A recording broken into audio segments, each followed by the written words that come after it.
Hi my name is Ishan Agrawal. I welcome you all to the Mehnati Bacche channel. I hope ਤੁਸੀਂ ਸਾਰਿਆਂ ਨੇ ਮੇਰੀ ਪੁਰਾਣੀ ਵੀਡੀਓਜ਼ ਅਕਾਊਂਟਸ ਦੀ ਜ਼ਰੂਰ ਦੇਖੀਆਂ ਹੋਣਗੀਆਂ ਤੇ ਤੁਹਾਡੇ ਜਿੰਨੇ ਵੀ ਡਾਊਟਸ ਐਂਡ ਕਨਸੈਪਟਸ ਹੈ ਉਹ ਅੱਛੇ ਤਰੀਕੇ ਨਾਲ ਕਲੀਅਰ ਹੋ ਗਏ ਹੋਣਗੇ। ਆਈ ਨੋ ਮੇਰੀ ਅੱਜ ਦੀ ਵੀਡੀਓ ਕਾਫੀ ਟਾਈਮ ਬਾਅਦ ਆ ਰਹੀ ਹੈ ਕਿਉਂਕਿ ਅਸੀਂ ਤੁਹਾਡੇ ਲਈ ਇੱਕ ਪ੍ਰੋਜੈਕਟ ਲੈ ਕੇ ਆ ਰਹੇ ਹਾਂ ਜਿਹਨੂੰ ਅਸੀਂ ਬਹੁਤ ਜਲਦੀ ਲਾਂਚ ਕਰਾਂਗੇ। ਉਸ ਨਾਲ ਅਸੀਂ ਤੁਹਾਡੀ ਤਿਆਰੀ ਹੋਰ ਬੈਟਰ ਵੇ ਨਾਲ ਕਰਵਾ ਸਕਾਂਗੇ ਤੇ ਜ਼ਿਆਦਾ ਤੋਂ ਜ਼ਿਆਦਾ ਤੁਹਾਡੇ ਕੁਐਸਚਨਸ ਦੀ ਪ੍ਰੈਕਟਿਸ ਕਰਵਾ ਸਕਾਂਗੇ। ਤੇ ਨਾਲੇ ਹੀ ਅਸੀਂ ਇੰਸਟਾਗ੍ਰਾਮ ਤੇ ਡੇਲੀ ਕੁਇਜ਼ ਸਟਾਰਟ ਕੀਤਾ ਹੈ। ਆਈ ਹੋਪ ਤੁਹਾਨੂੰ ਸਾਰਿਆਂ ਨੂੰ ਪਸੰਦ ਆ ਰਿਹਾ ਹੋਊਗਾ। ਉਸ ਨਾਲ ਕੀ ਹੈ ਤੁਹਾਡੇ ਆਉਣ ਵਾਲੇ ਪੇਪਰਾਂ 'ਚ ਜਿੰਨੇ ਵੀ ਕੁਐਸਚਨਸ ਹੈ ਉਹਦੇ ਅੱਛੇ ਤਰੀਕੇ ਨਾਲ ਪ੍ਰੈਕਟਿਸ ਹੋ ਸਕਦੀ ਹੈ ਤੇ ਤੁਹਾਨੂੰ ਪਤਾ ਲੱਗਦਾ ਰਹੂਗਾ ਕਿ ਤੁਹਾਡਾ ਕਿਹੜਾ ਸੈਸ਼ਨ ਜ਼ਿਆਦਾ ਵੀਕ ਹੈ ਜਾਂ ਕਿਹੜੇ ਸਬਜੈਕਟ ਦੇ ਉੱਪਰ ਤੁਹਾਨੂੰ ਜ਼ਿਆਦਾ ਜ਼ੋਰ ਦੇਣ ਦੀ ਲੋੜ ਹੈ। ਸੋ ਇਸ ਦੇ ਨਾਲ ਹੀ ਅੱਜ ਆਪਣਾ ਨੈਕਸਟ ਲੈਕਚਰ ਸ਼ੁਰੂ ਕਰਦੇ ਹਾਂ, ਅਕਾਊਂਟਸ ਜਰਨਲ ਐਂਟਰੀਜ਼ ਪਾਰਟ 2। ਜਿਵੇਂ ਕਿ ਮੈਂ ਤੁਹਾਨੂੰ ਆਪਣੀ ਪੁਰਾਣੀ ਵੀਡੀਓ 'ਚ ਰੂਲ ਦੱਸਿਆ ਸੀਗਾ ਜਰਨਲ ਐਂਟਰੀਜ਼ ਦੇ ਰਿਗਾਰਡਿੰਗ ਕਿ ਅਗਰ ਆਪਣੀ ਐਸੈਟ ਇਨਕਰੀਜ਼ ਹੋ ਰਹੀ ਹੋਵੇ ਤਾਂ ਉਹ ਡੈਬਿਟ ਸਾਈਡ ਤੇ ਆਊਗੀ, ਅਗਰ ਆਪਣੀ ਐਸੈਟ ਡਿਕਰੀਜ਼ ਹੋ ਰਹੀ ਹੋਵੇ ਤਾਂ ਉਹ ਕ੍ਰੈਡਿਟ ਸਾਈਡ ਤੇ ਆਊਗੀ। ਤੇ ਲਾਇਬਿਲਿਟੀਜ਼ ਲਈ ਇਹ ਜੋ ਰੂਲ ਹੈ ਉਹ ਉਲਟਾ ਹੋ ਜਾਂਦਾ ਹੈ। ਅਗਰ ਆਪਣੀ ਲਾਇਬਿਲਿਟੀਜ਼ ਡਿਕਰੀਜ਼ ਹੋ ਰਹੀ ਹੋਵੇ ਤਾਂ ਉਹ ਡੈਬਿਟ ਸਾਈਡ ਤੇ ਆਊਗੀ, ਅਗਰ ਆਪਣੀ ਲਾਇਬਿਲਿਟੀ ਇਨਕਰੀਜ਼ ਹੋ ਰਹੀ ਹੋਵੇ ਤਾਂ ਉਹ ਕ੍ਰੈਡਿਟ ਸਾਈਡ ਤੇ ਆਊਗੀ। ਤੇ ਮੈਂ ਤੁਹਾਨੂੰ ਨਾਲ ਹੀ ਦੱਸਿਆ ਸੀ ਕਿ ਅਗਰ ਆਪਾਂ ਨੂੰ ਐਗਜ਼ਾਮ 'ਚ ਕੋਈ ਕੁਐਸਚਨ ਦਿੱਤਾ ਹੋਵੇ ਜਰਨਲ ਐਂਟਰੀਜ਼ ਦੇ ਰਿਗਾਰਡਿੰਗ ਤਾਂ ਆਪਾਂ ਉਹਨੂੰ ਰੀਡ ਕਿਵੇਂ ਕਰਾਂਗੇ। ਹੁਣ ਸਪੋਜ਼ ਕਰੋ ਉਰੇ ਆਪਾਂ ਨੂੰ ਲਿਖਿਆ ਹੋਇਆ ਹੈ ਕਿ bought N asset for cash, ਕਿ ਤੁਹਾਨੇ ਕੋਈ XYZ ਐਸੈਟ ਪਰਚੇਸ ਕੀਤੀ ਹੈ ਕੈਸ਼ ਦੇ ਉੱਪਰ। ਹੁਣ ਤੁਹਾਡਾ ਕੈਸ਼ ਕੀ ਹੈ, ਐਸੈਟ ਹੋਇਆ, ਕੈਸ਼ ਤੁਹਾਡਾ ਬਾਹਰ ਗਿਆ ਕਿਉਂਕਿ ਤੁਹਾਨੇ ਕੀ ਕੀਤੀ ਹੈ, ਪਰਚੇਸ ਕੀਤੀ ਹੈ।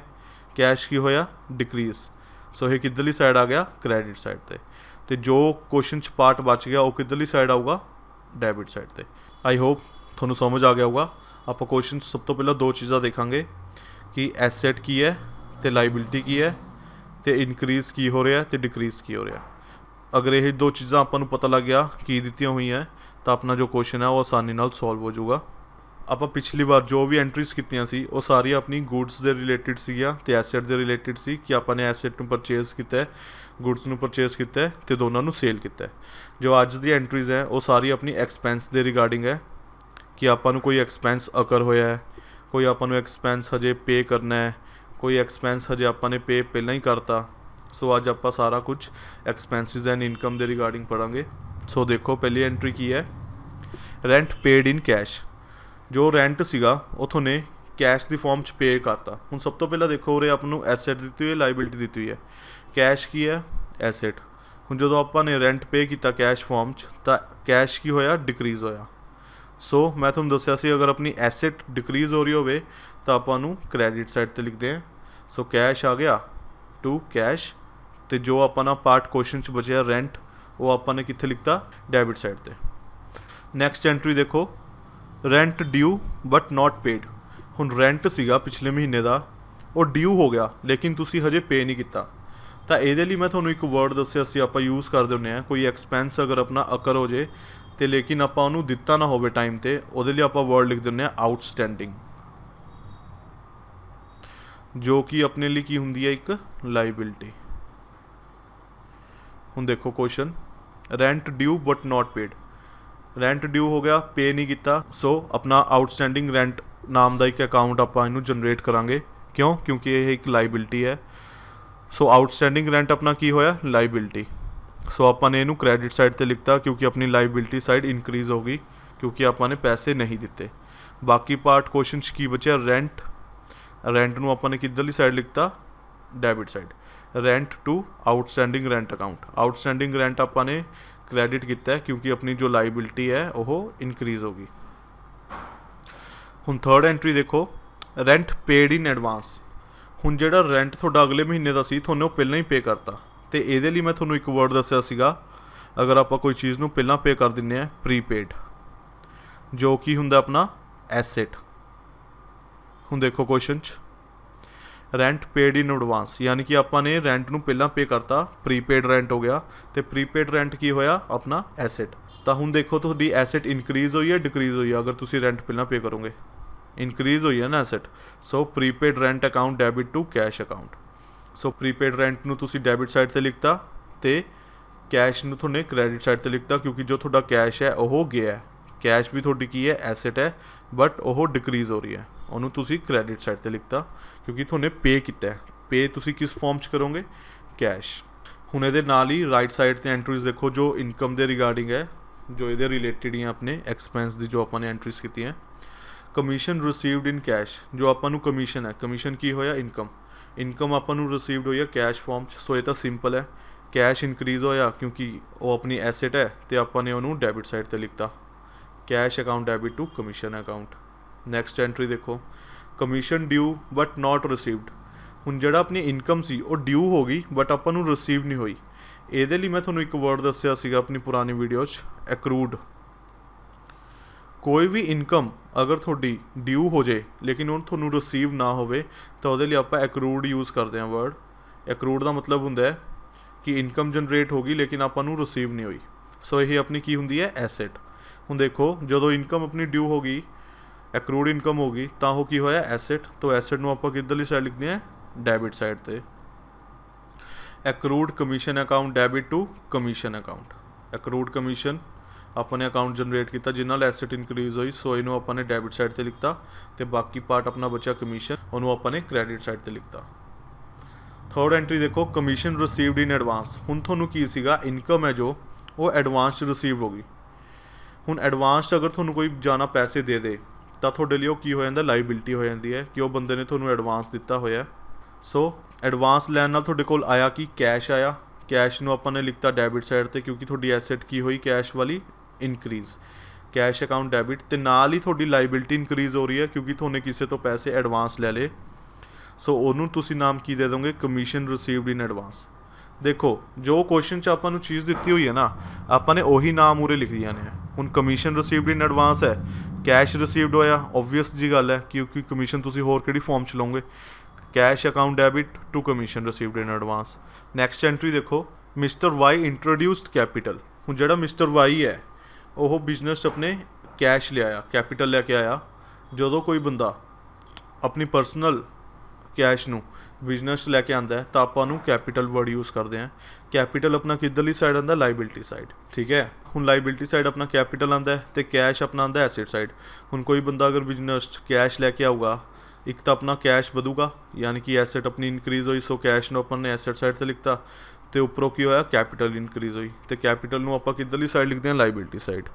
ਸੋ ਦੋਨੋਂ ਐਸੈਟ ਤੇ ਲਾਇਬਿਲਿਟੀ ਇਨਕਰੀਜ਼ ਹੋ ਰਹੀ ਹੈ, ਸੋ ਐਸੈਟ ਆਪਾਂ ਡੈਬਿਟ ਕਰਤਾ ਤੇ ਕ੍ਰੈਡਿਟ ਕੀ ਕੀਤਾ ਆਪਾਂ ਨੇ, ਕੈਪੀਟਲ।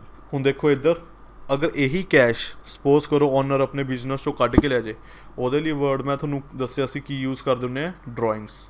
ਅਗਰ ਕੋਈ ਬੰਦਾ ਪਰਸਨਲ ਯੂਜ਼ ਲਈ ਬਿਜ਼ਨਸ 'ਚੋਂ ਪੈਸਾ ਕੱਢ ਕੇ ਲੈ ਜਾਏ ਤਾਂ ਉਹਨੂੰ ਆਪਾਂ ਡਰਾਇੰਗਸ ਕਹਿੰਦੇ ਹਾਂ। ਤੇ ਡਰਾਇੰਗਸ ਨਾਲ ਕੀ ਹੋਊਗਾ, ਤੁਹਾਡਾ ਜਿਹੜਾ ਕੈਸ਼ ਹੈ ਕੀ ਹੋਊਗਾ, ਘਟੂਗਾ। ਹੁਣ ਦੇਖੋ ਐਂਟਰੀ ਕੀ ਹੈ, mister Y withdrew cash for personal use, drawings account debit to cash account.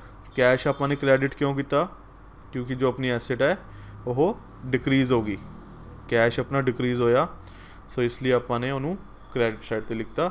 ਤੇ ਡਰਾਇੰਗਸ ਆਪਾਂ ਨੇ ਵਰਡ ਯੂਜ਼ ਕੀਤਾ ਕਿਉਂਕਿ ਉਹਨੇ ਪੈਸਾ ਕਢਵਾਇਆ।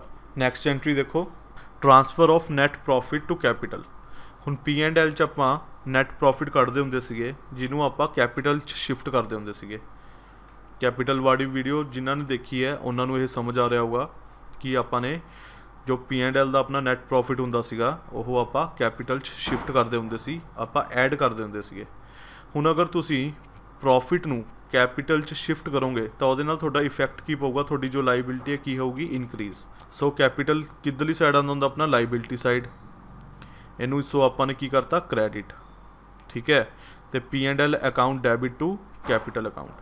ਦੇਖੋ P&L ਆਪਾਂ ਨੇ ਟ੍ਰਾਂਸਫਰ ਕਰਤਾ ਕੈਪੀਟਲ ਅਕਾਊਂਟ 'ਚ, ਇਹਦੀ ਐਂਟਰੀ ਕੀ ਪਊਗੀ, P&L account debit to capital account, ਕਿਉਂਕਿ ਕੈਪੀਟਲ ਅਕਾਊਂਟ ਆਪਣਾ ਇਨਕਰੀਜ਼ ਹੋ ਗਿਆ ਤੇ ਕੈਪੀਟਲ ਅਕਾਊਂਟ ਆਪਣਾ ਕੀ ਹੁੰਦਾ, ਲਾਇਬਿਲਿਟੀ ਹੁੰਦਾ। ਹੁਣ ਇਹੀ ਐਂਟਰੀ ਅਗਰ ਦੇਖੋ, ਅਗਰ ਆਪਾਂ ਨੈਟ ਲਾਸ ਨੂੰ ਕੈਪੀਟਲ 'ਚ ਟ੍ਰਾਂਸਫਰ ਕਰਦੇ ਹਾਂ, ਪਹਿਲਾਂ ਆਪਾਂ ਦੇਖੋ ਉਹਦਾ ਇਫੈਕਟ ਕੀ ਪਾਉਂਦੇ ਹੁੰਦੇ ਸੀਗੇ, ਕੈਪੀਟਲ 'ਚੋਂ ਆਪਾਂ ਨੈਟ ਲਾਸ ਮਾਈਨਸ ਕਰ ਦਿੰਦੇ ਸੀਗੇ। ਸੋ ਕੈਪੀਟਲ ਲਾਇਬਿਲਿਟੀ ਆਪਣੀ ਕੀ ਹੋਈ, ਡਿਕਰੀਜ਼ ਹੋਈ, ਸੋ ਉਹਨੂੰ ਆਪਾਂ ਕੀ ਕਰ ਦਾਂਗੇ, ਡੈਬਿਟ। ਮੈਂ ਦੱਸਿਆ ਸੀਗਾ ਅਗਰ ਆਪਣੀ ਲਾਇਬਿਲਿਟੀ ਡਿਕਰੀਜ਼ ਹੋ ਰਹੀ ਹੈ ਤਾਂ ਉਹਨੂੰ ਆਪਾਂ ਕੀ ਕਰ ਦਿੰਦੇ ਹੁੰਦੇ ਹਾਂ, ਡੈਬਿਟ ਕਰ ਦਿੰਦੇ ਹਾਂ। Capital account debit to P&L account credit. ਜਿਹੜਾ ਕੈਪੀਟਲ ਅਕਾਊਂਟ ਹੈ ਉਹ ਡੈਬਿਟ ਆਪਾਂ ਨੇ ਕਰਤਾ ਕਿਉਂਕਿ ਜੋ ਆਪਣਾ ਲਾਇਬਿਲਿਟੀ ਸਾਈਡ ਸੀ ਉਹ ਕੀ ਹੋਈ, ਡਿਕਰੀਜ਼ ਹੋ ਗਈ। ਹੁਣ ਨੈਕਸਟ ਐਂਟਰੀ ਦੇਖੋ, ਡਿਸਕਾਊਂਟ ਰਿਸੀਵਡ। ਹੁਣ ਸਪੋਜ਼ ਕਰੋ ਤੁਸੀਂ ਆਪਣੇ ਸਪਲਾਇਰ ਤੋਂ ਮਾਲ ਖਰੀਦਦੇ ਹੋ, ਪਰਚੇਸ ਕਰਦੇ ਹੋ ਕੁਝ ਗੁੱਡਸ, ਅਤੇ ਉਹ ਤੁਹਾਨੂੰ ਕੁਝ ਡਿਸਕਾਊਂਟ ਦੇ ਦਿੰਦਾ। ਤਾਂ ਜਿਹੜਾ ਡਿਸਕਾਊਂਟ ਹੋਇਆ ਤੁਹਾਡੇ ਲਈ ਇੱਕ ਕੀ ਹੋਇਆ, ਤੁਹਾਡੇ ਲਈ ਇੱਕ ਆਸਾਨ ਹੋ ਗਿਆ ਨਾ ਕਿ ਉਹ ਬੰਦੇ ਨੇ ਤੁਹਾਨੂੰ ਡਿਸਕਾਊਂਟ ਦਿੱਤਾ, ਉਹਨੇ ਪੈਸੇ ਉਹ ਲਿੱਤੇ ਨਹੀਂ ਆਪਣੇ ਤੋਂ, ਜੋ ਕਿ ਆਪਣਾ ਰਾਈਟ ਸੀ ਦੇਣਾ। ਸੋ ਆਪਾਂ ਇਹਦੀ ਐਂਟਰੀ ਕੀ ਪਾਵਾਂਗੇ, purchases account debit to discount received account. Purchases ਕਿਉਂ ਆਪਾਂ ਨੇ ਡੈਬਿਟ ਕੀਤੀਆਂ, ਆਪਾਂ ਨੂੰ ਡਿਸਕਾਊਂਟ ਉਦੋਂ ਹੀ ਮਿਲੂਗਾ ਜਦੋਂ ਆਪਾਂ ਕੋਈ ਚੀਜ਼ ਪਰਚੇਜ਼ ਕਰਾਂਗੇ। ਇਹਦੀ ਓਰੀਜਨਲ ਐਂਟਰੀ ਕੀ ਹੁੰਦੀ ਹੈ ਵੈਸੇ, purchases account debit to cash account, ਕਿ ਆਪਾਂ ਨੇ ਪਰਚੇਜ਼ ਕੀਤੀ ਟੂ ਡਿਸਕਾਊਂਟ ਰਿਸੀਵਡ। ਸਪੋਜ਼ ਕਰੋ 10,000 ਦੀ ਆਪਾਂ ਨੇ ਗੁੱਡਸ ਪਰਚੇਜ਼ ਕੀਤੀਆਂ ਤੇ 8,000 ਆਪਾਂ ਨੇ ਕੈਸ਼ ਦਿੱਤਾ ਤੇ 2,000 ਦਾ ਡਿਸਕਾਊਂਟ ਆ ਗਿਆ। So purchase account debit to cash account to discount received account. So discount received ਆਪਣੇ ਕੀ ਹੋਇਆ, ਇੱਕ ਆਸਾਨ ਕੀਤਾ ਉਹਨੇ ਸਾਹਮਣੇ ਵਾਲੇ ਨੇ ਕਿ ਮੈਂ ਤੁਹਾਨੂੰ ਚਲੋ ਡਿਸਕਾਊਂਟ ਦੇ ਦੇਣਾ ਹੈ। ਇੱਕ ਤਰ੍ਹਾਂ ਦੀ ਆਪਾਂ ਲਾਇਬਿਲਿਟੀ ਐਜ਼ ਏ ਟਰੀਟ ਕਰ ਲੈਂਦੇ ਹਾਂ। ਸੋ ਲਾਇਬਿਲਿਟੀ ਅਗਰ ਆਪਣੀ ਇਨਕਰੀਜ਼ ਹੁੰਦੀ ਹੈ ਤਾਂ ਆਪਾਂ ਉਹਨੂੰ ਕਿੱਧਰਲੀ ਸਾਈਡ ਲਿਖਦੇ ਹਾਂ, ਕ੍ਰੈਡਿਟ ਸਾਈਡ। ਤੇ ਪਰਚੇਜ਼ਿਸ ਨਾਲ ਆਪਣਾ ਕੀ ਹੁੰਦਾ, ਸਟਾਕ ਇਨਕਰੀਜ਼ ਹੁੰਦਾ ਹੈ ਜੋ ਕਿ ਆਪਣਾ ਐਸੈਟ ਹੁੰਦਾ। ਸੋ ਆਪਾਂ ਨੇ ਇਹਨੂੰ ਡੈਬਿਟ ਕੀਤਾ ਹੈ। ਆਈ ਹੋਪ ਤੁਹਾਨੂੰ ਇਹ ਐਂਟਰੀ ਸਮਝ ਆ ਗਈ ਹੋਊਗੀ। ਹੁਣ ਡਿਸਕਾਊਂਟ ਅਲਾਉਡ ਤੋਂ ਤੁਹਾਨੂੰ ਇਹ ਐਂਟਰੀ ਹੋਰ ਕਲੀਅਰ ਹੋ ਜਾਊਗੀ। ਡਿਸਕਾਊਂਟ ਅਲਾਉਡ ਤੁਸੀਂ ਕਦੋਂ ਕਰੋਗੇ, ਹੁਣ ਤੁਸੀਂ ਸ਼ਾਪਕੀਪਰ ਹੋ, ਤੁਸੀਂ ਕਿਸੇ ਨੂੰ ਸਮਾਨ ਦਿੱਤਾ ਤੇ ਤੁਹਾਨੂੰ ਉਹਨੂੰ ਨਾਲ ਹੀ ਡਿਸਕਾਊਂਟ ਦਿੱਤਾ। ਹੁਣ ਤੁਸੀਂ ਡਿਸਕਾਊਂਟ ਉਹਨੂੰ ਤਾਂ ਹੀ ਦੋਗੇ ਨਾ ਅਗਰ ਉਹ ਤੁਹਾਡੇ ਤੋਂ ਸਮਾਨ ਪਰਚੇਜ਼ ਕਰੂਗਾ, ਯਾਨੀ ਕਿ ਤੁਸੀਂ ਸਮਾਨ ਆਪਣਾ ਕੀ ਕੀਤਾ, ਤੁਹਾਡੇ ਪੁਆਇੰਟ ਆਫ ਵਿਊ ਤੋਂ ਕੀ ਹੋਇਆ, ਤੁਹਾਨੇ ਸਮਾਨ ਨੂੰ ਕੀ ਕੀਤਾ, ਸੇਲ ਕੀਤਾ। ਇਹਦੀ ਐਂਟਰੀ ਕੀ ਪਾਉਂਗੇ, ਤੁਹਾਡੇ ਕੋਲ ਜਦੋਂ ਸੇਲ ਕਰੋਗੇ ਤਾਂ ਕੀ ਆਊਗਾ, ਕੈਸ਼ ਆਊਗਾ, cash account debit discount allowed, ਜੋ ਤੁਹਾਨੂੰ ਉਹਨੂੰ ਡਿਸਕਾਊਂਟ ਦੇਤਾ ਟੂ ਸੇਲ, ਜਿੰਨੇ ਦੀ ਤੁਹਾਨੂੰ ਗੁੱਡਸ ਵੇਚੀਆਂ ਟੋਟਲ। ਸਪੋਜ਼ ਕਰੋ 10,000 ਦੀ ਗੁੱਡਸ ਵੇਚੀਆਂ, ਉਸ 'ਚੋਂ 1,000 ਰੁਪਏ ਡਿਸਕਾਊਂਟ 'ਚ ਪਾਤਾ ਤੇ 9,000 ਤੁਹਾਡੇ ਕੋਲ ਕੈਸ਼। ਸੋ ਡਿਸਕਾਊਂਟ ਅਲਾਉਡ ਤੁਹਾਡਾ ਕੀ ਹੋ ਗਿਆ, ਇੱਕ ਤਰ੍ਹਾਂ ਦਾ ਤੁਸੀਂ ਸਾਹਮਣੇ ਵਾਲੇ ਤੋਂ ਪੈਸੇ ਲੈਣੇ ਸੀ ਲੇਕਿਨ ਲਿੱਤੇ ਨਹੀਂ, ਤੁਸੀਂ ਮਾफ़ ਕਰਤੇ। ਸੋ ਤੁਹਾਡੇ ਲਈ ਇੱਕ ਐਸੈਟ ਹੋ ਗਿਆ। ਸੋ ਡਿਸਕਾਊਂਟ ਅਲਾਉਡ ਆਪਾਂ ਕਿੱਧਰਲੀ ਸਾਈਡ ਲਿਖਾਂਗੇ, ਇਹ ਡੈਬਿਟ ਸਾਈਡ ਤੇ ਲਿਖ ਦਾਂਗੇ, ਕਿਉਂਕਿ ਆਪਣਾ ਜੋ ਕੀ ਹੈ ਐਸੈਟ ਹੈ ਉਹ ਇਨਕਰੀਜ਼ ਹੋਈ ਡਿਸਕਾਊਂਟ ਅਲਾਉਡ ਦੇ ਨਾਲ। ਤੁਹਾਨੇ ਪੈਸੇ ਲੈਣੇ ਸੀ ਲੇਕਿਨ ਲਿੱਤੇ ਨਹੀਂ। ਹਮੇਸ਼ਾ ਇੱਕ ਗੱਲ ਯਾਦ ਰੱਖਿਓ, ਜੋ ਡਿਸਕਾਊਂਟ ਵਰਡ ਹੈ ਉਹ ਹਮੇਸ਼ਾ ਕੈਸ਼ ਦੇ ਨਾਲ ਰਹੂਗਾ। ਜਿੱਧਰਲੀ ਸਾਈਡ ਆਪਾਂ ਕੈਸ਼ ਲਿਖਾਂਗੇ, ਅਗਰ ਤੁਹਾਨੇ ਕੈਸ਼ ਨੂੰ ਡੈਬਿਟ ਸਾਈਡ ਤੇ ਲਿਖਿਆ ਹੈ ਤਾਂ ਡਿਸਕਾਊਂਟ ਵੀ ਉਧਰਲੀ ਸਾਈਡ ਆਊਗਾ। ਅਗਰ ਤੁਹਾਨੇ ਕੈਸ਼ ਨੂੰ ਕ੍ਰੈਡਿਟ ਸਾਈਡ ਤੇ ਲਿਖਿਆ ਤਾਂ ਡਿਸਕਾਊਂਟ ਵੀ ਕ੍ਰੈਡਿਟ ਸਾਈਡ ਤੇ ਆਊਗਾ। ਪਰਚੇਜ਼ਿਸ ਟੂ ਕੈਸ਼ ਕਰਦੇ ਹੁੰਦੇ ਆ, ਸੋ ਆਪਾਂ ਨੇ ਉਰੇ ਕੀ ਕਰਤਾ, ਪਰਚੇਜ਼ਿਸ ਟੂ ਡਿਸਕਾਊਂਟ ਰਿਸੀਵਡ, ਕਿਉਂਕਿ ਆਪਾਂ ਜਦੋਂ ਪਰਚੇਜ਼ ਕਰਾਂਗੇ ਤਾਂ ਹੀ ਆਪਾਂ ਡਿਸਕਾਊਂਟ ਰਿਸੀਵਡ ਕਰਾਂਗੇ। ਆਪਾਂ ਉਦੋਂ ਡਿਸਕਾਊਂਟ ਅਲਾਉ ਨਹੀਂ ਕਰ ਸਕਦੇ, ਠੀਕ ਹੈ, ਕਿਉਂਕਿ ਆਪਾਂ ਨੇ ਗੁੱਡਸ ਉਹ ਤੋਂ ਪਰਚੇਜ਼ ਕੀਤੇ, ਆਪਾਂ ਨੇ ਪੈਸੇ ਦੇਣੇ ਆ ਉਹਨੂੰ। ਹੁਣ ਨੈਕਸਟ ਐਂਟਰੀ ਦੇਖੋ ਕੀ ਆਪਣੀ, ਡੈਪਰੀਸ਼ੀਏਸ਼ਨ ਆਫ ਐਸੈਟ। ਡੈਪਰੀਸ਼ੀਏਸ਼ਨ ਮੈਂ ਤੁਹਾਨੂੰ ਦੱਸਿਆ ਸੀ ਕੀ ਹੁੰਦਾ, decrease in the value of asset. So depreciation ਆਪਣੀ ਐਸੈਟ ਦੀ ਵੈਲਿਊ ਨੂੰ ਕੀ ਕਰਦੀ ਹੈ, ਡਿਕਰੀਜ਼। ਸੋ ਆਪਾਂ ਨੇ ਐਸੈਟ ਨੂੰ ਕਿੱਧਰਲੀ ਸਾਈਡ ਲਿਖਤਾ, credit side. Depreciation of asset, ਇੱਥੇ ਐਸੈਟ ਨੂੰ ਆਪਾਂ ਕਾਰ ਮੰਨ ਲਓ ਕਿ ਆਪਾਂ ਨੂੰ ਕਾਰ ਦੇ ਉੱਪਰ ਡੈਪਰੀਸ਼ੀਏਸ਼ਨ ਦਿੱਤੀ ਹੋਈ ਹੈ। ਸੋ ਕਾਰ ਨੂੰ ਆਪਾਂ ਪਹਿਲਾਂ ਕੀ ਕਰ ਦਾਂਗੇ, ਕ੍ਰੈਡਿਟ, ਤੇ ਕੁਐਸਚਨ 'ਚ ਕੀ ਬਚਿਆ, ਡੈਪਰੀਸ਼ੀਏਸ਼ਨ, ਤਾਂ ਉਹਨੂੰ ਡੈਬਿਟ ਕਰਤਾ ਕਿਉਂਕਿ ਡੈਪਰੀਸ਼ੀਏਸ਼ਨ ਆਪਣਾ ਖਰਚਾ ਹੁੰਦਾ ਹੈ। ਡੈਪਰੀਸ਼ੀਏਸ਼ਨ ਅਕਾਊਂਟ ਟੂ ਕਾਰ ਅਕਾਊਂਟ, ਕਿਉਂਕਿ ਕਾਰ ਹੈ ਉਹ ਆਪਣੀ ਐਸੈਟ ਹੈ ਤੇ ਡੈਪਰੀਸ਼ੀਏਸ਼ਨ ਨਾਲ ਆਪਣੀ ਕਾਰ ਦੀ ਵੈਲਿਊ ਕੀ ਹੁੰਦੀ ਹੈ, ਡਿਕਰੀਜ਼ ਹੁੰਦੀ ਹੈ। ਨੈਕਸਟ ਦੇਖੋ, cash transfer to bank account. ਹੁਣ ਆਪਾਂ ਬੈਂਕ ਨੂੰ ਵੀ ਐਸੈਟ ਸਾਈਡ ਲਿਖਦੇ ਹਾਂ ਤੇ ਕੈਸ਼ ਨੂੰ ਵੀ ਐਸੈਟ ਸਾਈਡ ਲਿਖਦੇ ਹਾਂ। ਹੁਣ ਤੁਹਾਨੇ ਕੀ ਕੀਤਾ, ਤੁਹਾਡੇ ਕੋਲ ਕੈਸ਼ ਪਿਆ ਸੀ ਬਿਜ਼ਨਸ 'ਚ, ਉਹ ਤੁਹਾਨੇ ਆਪਣੇ ਬਿਜ਼ਨਸ ਦੇ ਬੈਂਕ ਅਕਾਊਂਟ ਸ਼ਿਫਟ ਕਰਤਾ। ਸੋ ਕੀ ਇਨਕਰੀਜ਼ ਹੋਇਆ, ਇਹ ਦੋਨੋਂ ਐਸੈਟ ਹੈ। ਪਹਿਲਾਂ ਤਾਂ ਬੈਂਕ ਦੀ ਵੈਲਿਊ ਕੀ ਹੋਈ, ਇਨਕਰੀਜ਼ ਹੋਈ, ਤਾਂ ਉਹਨੂੰ ਡੈਬਿਟ ਕਰਤਾ, ਤੇ ਜਿਹੜਾ ਤੁਹਾਡਾ ਕੈਸ਼ ਸੀ ਉਹ ਡਿਕਰੀਜ਼ ਹੋਇਆ, ਤੁਹਾਨੇ ਉਹਨੂੰ ਕੀ ਕਰਤਾ, ਕ੍ਰੈਡਿਟ। ਸੋ ਇੱਕ ਐਸੈਟ ਇਨਕਰੀਜ਼ ਹੋਈ, ਇੱਕ ਐਸੈਟ ਡਿਕਰੀਜ਼ ਹੋਈ। ਇਹਦੀ ਐਂਟਰੀ ਕੀ ਹੋਊਗੀ, bank account debit to cash account. I hope ਤੁਹਾਨੂੰ ਇਹ ਐਂਟਰੀ ਸਾਰੀ ਸਮਝ ਲੱਗ ਗਈ ਹੋਣਗੀ ਅੱਛੇ ਤਰੀਕੇ ਨਾਲ ਐਕਸਪੈਂਸਿਸ ਤੇ ਇਨਕਮ ਦੇ ਰਿਗਾਰਡਿੰਗ। ਅਗਰ ਇਹਨਾਂ 'ਚ ਕੋਈ ਵੀ ਡਾਊਟ ਆਉਂਦਾ ਹੈ ਤਾਂ ਤੁਸੀਂ ਉਹ ਕਮੈਂਟ ਬਾਕਸ ਮੈਨੂੰ ਦੱਸ ਸਕਦੇ ਹੋ। ਮੈਂ ਨੈਕਸਟ ਵੀਡੀਓ 'ਚ ਉਹ ਤੁਹਾਡੇ ਨਾਲ ਡਿਸਕਸ ਜ਼ਰੂਰ ਕਰੂੰਗਾ। Thank you.